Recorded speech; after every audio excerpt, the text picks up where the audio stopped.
Buongiorno da Sicilia 24, questi i titoli di oggi. Spettacolo ed emozioni sull'Etna tra emissione di gas e cenere, colate e fontane di lava con il cratere di Nord-Est risvegliato dopo 28 anni, vulcano preso d'assalto da turisti ed escursionisti. Palermo, i colpi di pistola contro la chiesa dello Zen scatenano lo sdegno di cittadini e del parroco del quartiere. I proiettili hanno raggiunto l'interno dell'edificio religioso dove fortunatamente non c'era nessuno. Si trasforma in incubo il sogno di Capodanno di due giovani insegnanti catanesi sul volo da Roma a New York. Un passeggero ha colpito il 29enne con una borraccia mentre il figlio lo prendeva a schiaffi. Domenico è finito in ospedale per un banale litigio. Catania, da gennaio sarà guerra all'esercito degli incivili che sporcano la città. Arrivano fototrappole, droni e ispettori ambientali. Taormina, un pacemaker senza fili impiantato su una bimba di 10 anni. L'intervento, tra i pochissimi al mondo, è stato eseguito nel reparto di cardiologia pediatrica dell'ospedale San Vincenzo. Agrigento, la voce di Andrea Camilleri guida il primo corner multimediale sulla strada degli scrittori. Inaugurato in via Pirandello il primo spazio del progetto legato alla capitale italiana della cultura. Calcio, il Palermo in sosta invernale con serenità dopo la vittoria contro il Padova. Rosanero consapevoli di potersi giocare la promozione diretta, in 3 per il dopo Brunori. Serie C, il Catania già con il pensiero alla partita contro il Foggia del 4 gennaio che sarà trasmessa in diretta su Telecolor. Sul fronte mercato, oltre Bruzzaniti, il club vorrebbe chiudere almeno 2 colpi.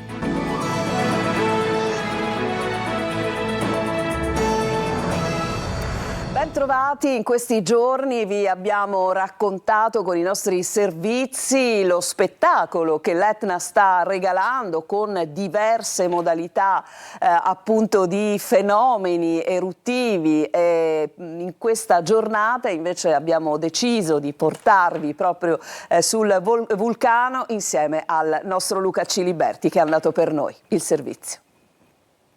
3 eruzioni e 3 tipi di attività differenti. L'Etna in questi giorni sta regalando uno spettacolo naturalistico eccezionale. Stamattina si è risvegliato il cratere Bocca Nuova con emissione di cenere ben visibile anche dai centri abitati. Attività che non ha nulla a che vedere però con quella iniziata alla vigilia di Natale dal cratere di Nord-Est che dopo 28 anni è tornato a produrre fontane di lava. Contestualmente, a poche ore di distanza, si è aperta una nuova bocca sull'alta parete del cratere Voragine.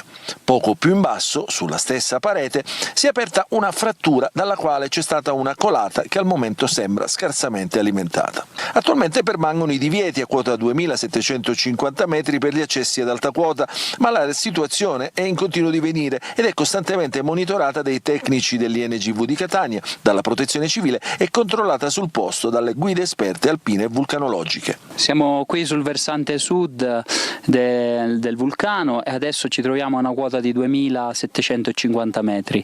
L'attività vulcanica è in evoluzione e oggi abbiamo osservato un'emissione di cenere dal cratere Boccanuova, un'attività esplosiva dal cratere Voragine e il cratere di Nord-Est sembra adesso in una fase di attesa e quindi staremo a vedere le ulteriori evoluzioni che l'Etna ci regalerà. Le feste e il bel tempo stanno incentivando le visite e le escursioni dei turisti. Qui siamo a quota 2500 metri e guardate alle mie spalle che cosa c'è. I have done a couple of volcanoes already, but this is the first active one, so I'm quite excited. Impossibile perdere queste esperienze. Andava fatta l'escursione, è brutto, vieni qua, ti fermi, è bello arrivare su. Da dove viene? Brasile, sono venuto a vedere questa esperienza. Gli esperti raccomandano prudenza ed equipaggiamento adeguato per la corretta fruizione del vulcano. Cambiamo decisamente argomento perché adesso andiamo a Palermo. Colpi di pistola sono stati esplosi contro la chiesa dello Zen. I proiettili hanno raggiunto l'interno dell'edificio religioso. Fortunatamente non c'era nessuno, dunque nessun ferito. Tuona, il parroco del quartiere, dice: siamo ostaggio di un gruppo di imbecilli. Marco Gullà. Mentre a Monreale avveniva il battesimo dell'associazione MAS in memoria delle vittime della strage, allo Zen si continuava a sparare. Un petardo e colpi di arma da fuoco sono stati esplosi contro l'ingresso secondario della chiesa del quartiere. I proiettili hanno raggiunto l'interno della chiesa, dove fortunatamente non c'era nessuno. Questa mattina abbiamo incontrato il parroco dello Zen, sconvolto ma al contempo arrabbiato per un nuovo episodio inquietante. È il segno dell'imbecillità di queste persone, perché veramente per fare una cosa di questa io penso passeranno come la persona più imbecille che questo quartiere abbia mai avuto. Però è anche un segno di mancanza di controllo da parte nostra di questo territorio. Io dico da parte nostra, non dico solo le forze dell'ordine, ma anche noi come realtà, perché ci sfugge di mano che nel centro di un quartiere uno piglia, spara, fa esplodere un petardo che squarcia una porta di un teatro, tra l'altro. Il clima allo Zen è da Far West. Guardate questa pensillina interamente crivellata da colpi di pistola. E poi, nei giorni scorsi, è stato fatto esplodere anche un tombino. E mentre padre Gianna Lia parla, viene anche fatto esplodere un grosso petardo. Poi è brutto anche per altri motivi. È brutto proprio perché questo luogo, in questo contesto di fatti drammatici che l'hanno interessata, è stato anche la chiesa punto di aggregazione di istituzioni, associazioni. Allo Zen c'è tantissima gente che quotidianamente chiede ben altro per il quartiere. Siamo in ostaggio di un gruppo di imbecilli. Se questo è, come si fa? Ma lo Stato italiano certe volte si ammazza per fare missioni di pace lì a destra e a sinistra, e qui stiamo vedendo un pezzo d'Italia dove ci sono 35.000 persone, la maggior parte delle quali sono brave. Tanti bambini, che insegnamento gli stiamo dando a questi bambini? Adesso vi raccontiamo una storia quasi surreale, perché il sogno del Capodanno a New York per una coppia di catanesi si è infranto sul volo in partenza da Roma appunto per la Grande Mela, tutto per un banalissimo litigio su una cappelliera, e l'uomo, il catanese, è stato colpito malamente da una persona e dal figlio. Insomma, tutto finito per quanto riguarda il viaggio. Adesso l'uomo si trova ricoverato in ospedale, lo ha raggiunto per noi Eva Spampinato. Mi hanno fatto diversi controlli, tra cui 3 TAC, e c'è stata una lieve emorragia interna. Domenico Laudani parla con un filo di voce dal letto dell'ospedale San Pietro di Roma. Lo vediamo in foto con la testa ancora fasciata. Gli ultimi giorni dell'anno li trascorrerà qui sotto osservazione, invece che passarli a New York insieme alla sua fidanzata. Il viaggio dei sogni, programmato da tempo, si è trasformato in un incubo che per fortuna non è finito in tragedia. Sembrava di vivere una situazione irreale, una scena di un film. Io che perdevo sangue dalla testa, la mia ragazza in preda al panico, la gente che ovviamente si è spaventata, faceva video. Poco prima del decollo, i due fidanzati, entrambi insegnanti, si trovavano già seduti ai loro posti quando arriva una famiglia campana con a capo il padre visibilmente alterato. Le loro cappelliere erano piene e volevano mettere i bagagli in quella dei due giovani. La coppia catanese si mostra disponibile, ma qualcosa va storto. Prende la valigia, mi guarda con gli occhi sbarrati e la tira con forza all'interno della cappelliera. È stato lì che il mio ragazzo gli ha detto: scusi, ma come si permette? Io all'interno ho una macchina fotografica, ho un computer. Il figlio arriva e ci urla contro il fatto che nella loro postazione non c'era spazio. È stato lì che Domenico gli ha risposto: guarda, non sto parlando con te, stai zitto, sto parlando con lui. Il figlio inizia a colpirci con le mani e il padre prende la sua borraccia di metallo piena di acqua e colpisce alla testa Domenico. Domenico, insegnante, fotografo e PR molto conosciuto a Catania, viene trasportato d'urgenza in ospedale. Subito dopo la botta ho avuto forti giramenti di testa, nausea, e mi sono accasciato e perdevo visibilmente sangue dalla testa. Tra rabbia, paura e delusione, i due ragazzi sono pronti adesso a sporgere denuncia contro gli aggressori. Catania dichiara guerra all'esercito delle persone incivili che usano gettare rifiuti per strada da gennaio. Infatti arrivano fototrappole, droni e ispettori ambientali, mentre che c'è qualcuno in un quartiere catanese che invece insomma non parla, regna omertà e inciviltà. Ma sentiamo Tonino De Mana. Dalla montagna innevata alle montagne di spazzatura, dall'Etna a Catania, in una sola inquadratura, la grande bellezza e la grande monnezza, che in questo caso dà il benvenuto a chi arriva nel quartiere di Monte Po. Strade e marciapiedi sventrati dai mezzi meccanici che si occupano della raccolta dei rifiuti, lasciando profonde voragini dove vengono riversate tonnellate e tonnellate di spazzatura. Da queste parti la raccolta differenziata non decolla o forse non è mai stata presa sul serio. Di fuori vengono direttamente che fugone, che macchina, non capito qual è il problema. Qua siamo da Sicilia, non siamo qua a Germania, non siamo in Inghilterra. In Inghilterra sulla letta nel segreto ce la fanno pigliare, qua c'è la metà. Aprono il cofano tranquillamente, tanto controlli non ce n'è. Quante volte ti è capitato di vedere gente che butta la spazzatura? Ah, tante volte, però purtroppo io ho famiglia. Dai crateri di Monte Po ai marciapiedi impercorribili di Picanello, in queste immagini la discarica abusiva di via Spoto, con arredi e mobili in disuso in bella mostra. Sacche di inciviltà anche in pieno centro, esattamente in via Dusmet, a pochi passi dalla cattedrale. In tema di rifiuti tanto è stato fatto e tanto resta da fare, ma il 2026 si aprirà con importanti novità, dalle fototrappole ai droni, passando per l'impiego degli ispettori ambientali. Recluteremo volontari che ci aiuteranno appunto a sensibilizzare ulteriormente i nostri concittadini. Gli ispettori ambientali saranno appunto formati e quindi secondo un regolamento che ha già approvato il Consiglio Comunale saranno appunto allocati nei vari punti della città e ovviamente non avendo capacità sanzionatoria ricorreranno alla polizia locale. Anno nuovo, offensiva nuova e tempi duri, si spera, per l'esercito degli incivili. A Camporeale, nel Palermitano, è stata sequestrata una discarica abusiva con rifiuti di ogni tipo in un'area di 1400 metri. Denunciato un uomo di 52 anni accusato di gestione di rifiuti non autorizzata. A Catania, controlli di carabinieri e guardia di finanza in una ditta di Pedara hanno portato alla scoperta di un'attività commerciale abusiva con il sequestro di circa 300 kg di mangimi e legumi privi di tracciabilità, accertati anche abusi edilizi e detenzione illegale di animali protetti, trovate oltre 40 bombole di GPL e sequestrati più di 5.400 litri di gasolio agricolo stoccato in condizione di grave pericolo.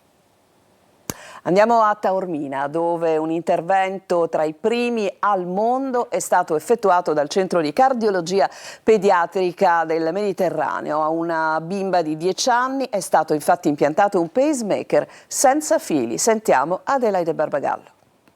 Il 2025 si chiude bene, il 2026 si aprirà nel migliore dei modi per una bambina di 10 anni. Potrà festeggiare il suo ritorno a una vita normale. Il suo cuore batte perfettamente grazie a un pacemaker senza fili che le è stato impiantato al Centro Cardiologico Pediatrico del Mediterraneo Bambin Gesù di Taormina.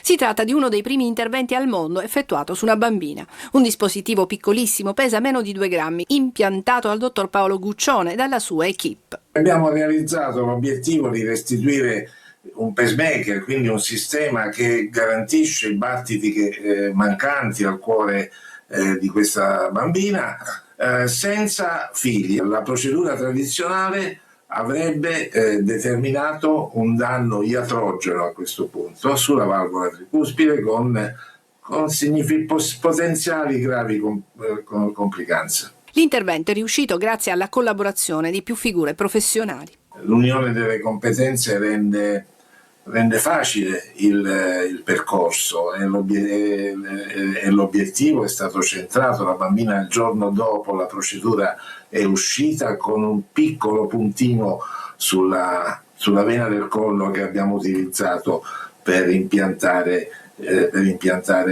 questo apparecchio. Per quanto riguarda il futuro, c'è una nuova proroga per il Centro di Cardiologia Pediatrica di Taormina. Sarà operativo fino alla fine di luglio del prossimo anno, in attesa della definizione della rete ospedaliera siciliana. Andiamo alla politica. Il Parlamento siciliano paralizzato da regole obsolete, quanto sostenuto il presidente Schifani oggi durante gli auguri alla stampa, annunciando una riforma d'aula a gennaio. Manlio Viola. La prima riforma da fare è quella del regolamento d'aula, perché con queste regole nessun governo può lavorare. Anche i governi precedenti sono stati costretti a scendere a compromessi per poter andare avanti. Ne è convinto il presidente della regione siciliana Renato Schifani, che facendo gli auguri ai giornalisti presenta il bilancio di 3 anni di governo. Ringrazia più volte il presidente dell'Assemblea Gaetano Galvagno per aver messo in sicurezza le norme fondamentali della finanziaria, come la decontribuzione per la crescita del lavoro. Poi annuncia la riforma che sarà presentata in aula per dare regole nuove al Parlamento più simili a quelle dei 2 rami della Camera a Roma. Schifani non vuole entrare nella polemica, ma si dice dispiaciuto della bocciatura della norma che stanziava 10 milioni di euro per contrastare il danno dei dazi. Sulla Corte dei Conti ribadisce la collaborazione istituzionale e punta alle parifiche dei bilanci degli anni passati entro luglio. Questo libererà 2 miliardi di euro di investimenti frutto della crescita dell'economia e del risanamento dei conti di questi anni. Poi parla di trasporti. Sul caro voli non può far di più la regione perché le regole europee non lo consentono. La politica infine ha invaso la gestione della sanità abbassando il livello, dice Schifani, affrontando il tema delle nomine dei manager. Il sistema ha fallito e deve essere riformato, una riforma che abbiamo già lanciato con provvedimenti di giunta. Abbiamo comunque cose che funzionano, altre che sono vere e proprie eccellenze. Stiamo lavorando per mantenere ad esempio Taormina, non possiamo permetterci il lusso di perderla e ci metterò il cuore. Tornando sui trasporti, infine in Sicilia avremo la media velocità. Ci sono cantieri aperti che lavorano, che chiuderanno fra il 2029 e il 2030. Mentre Schifani parla di dati, interventi e riforme, nei corridoi invece si continua a parlare di rimpasto, con almeno 6 nuovi assessori dati in arrivo, ma questo sarà probabilmente tema soltanto di gennaio. Adesso ci fermiamo, c'è una pausa e poi al rientro andremo ad Agrigento per farvi vedere l'apertura della strada degli scrittori. A tra poco.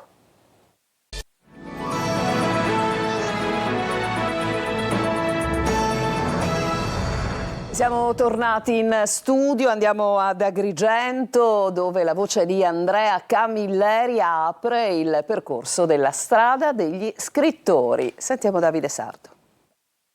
Andrea Camilleri diventa guida d'eccezione del primo corner multimediale della strada degli scrittori, inaugurato ad Agrigento.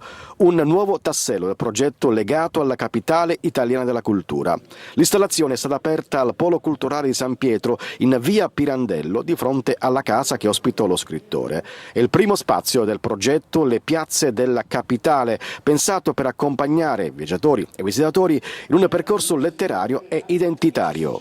Si arriva ad Agrigento e ovviamente uno viene perché ci sono i templi, c'è la Scala dei Turchi, ma ci sono tante altre cose da scoprire e per farlo ci affidiamo a 10 minuti di un racconto targato Andrea Camilleri. È proprio lui, il grande narratore di Vigata, il papà del commissario Montalbano, a guidarci per dirci dove siamo, a spiegarci che attorno alla Valle dei Templi ci sono delle piazze letterarie immaginarie, ma non troppo. Un videoracconto introduce le tappe che attraversano la Sicilia, dagli scrittori, da Caltanissetta a Porto Empedocle, passando per Racalmuto, Palma di Montechiaro, Favara, Sciacca e Sambuca. È un modo ancora per far apprezzare ancora di più questo territorio, anche nella sua, dimensione, potremmo dire, degli scrittori, dei poeti che sono tutti vissuti in questo quadrato, potremmo dire, in questo spazio. Il corner è il primo di una rete destinata a crescere e a durare nel tempo, raccontando la Sicilia attraverso parole, luoghi e memoria anche oltre il 2025. E questa mattina è stato presentato il cartellone degli eventi 2026 ad Acireale. Siamo nel catanese, cultura, cinema, enogastronomia e poi al centro il carnevale, storica tradizione identitaria della città. Desiree Ferlito.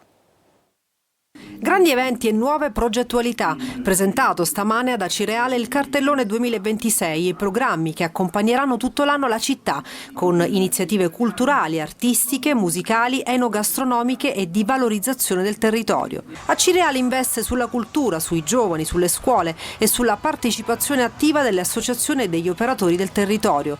Illustrati i principali appuntamenti che scandiranno i 12 mesi.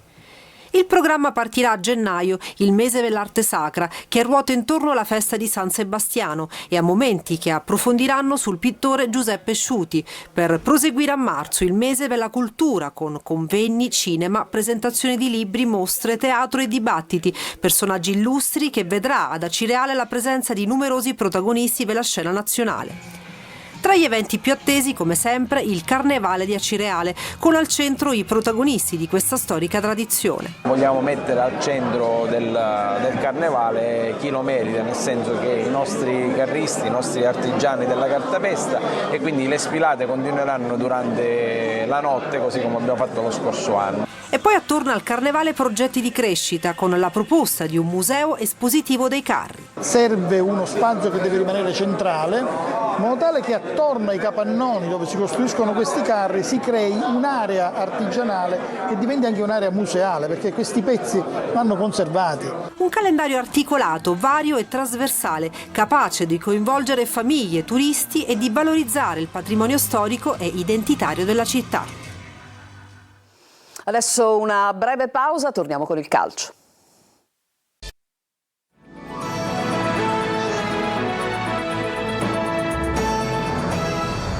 Ed eccoci al calcio. Il Palermo in questo momento si gode la sosta invernale, ma con il pensiero obbligatorio al dopo Brunori. Marco Gullà.